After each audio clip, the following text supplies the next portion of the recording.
കോണറിന്റെ ഇന്നത്തെ കുക്കിംഗ് വീഡിയോയില് രസം റൈസാണ് ഉണ്ടാക്കാൻ പോകുന്നത്. പൊന്നി റൈസ് ആട്ടോ ഞാൻ ഉപയോഗിക്കുന്നത്. ഒരു ഗ്ലാസ് അരിക്ക് 1/2 ഗ്ലാസ് പരിപ്പ് എടുത്തിട്ടുണ്ട്.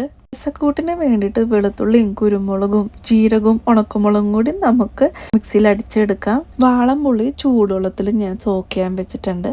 രസക്കൂട്ട് നമുക്ക് ക്രഷ് ചെയ്തെടുക്കാം. കുക്കറിലാണ് നമ്മൾ രസം റൈസ് ഉണ്ടാക്കുന്നത്. കുക്കറിൽ നമുക്ക് മസാലയൊക്കെ വഴറ്റിയെടുക്കാം. പക്ഷെ അത് ക്ലോസ് ടൈപ്പ് ആയതുകൊണ്ടാണ് കേട്ടോ ഞാൻ ഓപ്പൺ പാനിൽ കാണിച്ചു തരുന്നത്. അപ്പൊ ഞാൻ എണ്ണ ചൂടാകുമ്പോഴേക്കും നമ്മൾ ക്രഷ് ചെയ്ത് നന്നായിട്ട് വഴറ്റിയെടുക്കാം. ലോ ഫ്ലെയിമിൽ ഇട്ടിട്ട് വേണം ചെയ്യാനായിട്ട്.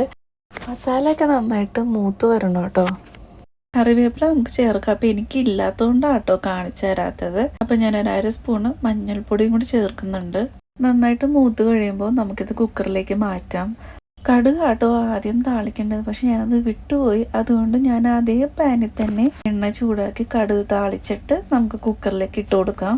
ഒരു കയ്യിൽ ഫോണും മറ്റേ കയ്യിൽ കുക്കിങ്ങും കൂടെ ആയതുകൊണ്ടാട്ടോ എൻ്റെ വീഡിയോസ് അത്രയും ക്ലിയർ ആവാത്തത്. അപ്പം ഞാൻ സോക്ക് ചെയ്ത നമ്മുടെ അരിയും പരിപ്പും കൂടി നമുക്ക് കുക്കറിലേക്ക് ഇട്ട് കൊടുക്കുവാണ്. എന്നിട്ട് ഇത് നന്നായിട്ടൊന്ന് മിക്സ് ചെയ്തിട്ട് ഒരു ഗ്ലാസ് അരിക്ക് 1.5 ഗ്ലാസ് വെള്ളമാണ് ഞാൻ സാധാരണ എടുക്കാറ്. ഇപ്പോൾ രസം റൈസ് നമുക്ക് കൂടുതൽ വെള്ളം വേണം.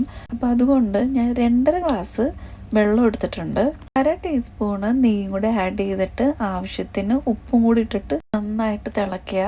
ചെറുതായിട്ട് ഒന്ന് വറ്റി വരുമ്പോഴേക്കും നമുക്ക് 3 വിസിലിൽ നമുക്കിത് വേവിച്ചെടുക്കാം. അങ്ങനെ നമ്മുടെ ചോറ് റെഡി ആയിട്ടുണ്ട്. ഇനി ഇതിൻ്റെ അകത്തേക്ക് നമ്മൾ സോക്ക് ചെയ്ത് വെച്ചാൽ പുളിവെള്ളം ആഡ് ചെയ്യണം. ആവശ്യത്തിന് കായപ്പൊടി അതുപോലെ മല്ലിയിലയും കൂടി ആഡ് ചെയ്യാം. മല്ലിയില ഇല്ലാണ്ട് എന്ത് രസം അല്ലേ. രസം റൈസ് നല്ല തണുപ്പുള്ള സമയത്ത് ചൂടോട് കഴിക്കാൻ നല്ല അടിപൊളി ടേസ്റ്റ് ആട്ടോ. ഞങ്ങളുടെ ഗൾഫിലൊക്കെ ഇപ്പം നല്ല മഴയുണ്ട്, നാട്ടിലിപ്പം നല്ല ചൂടാണെന്ന് എനിക്കറിയാം.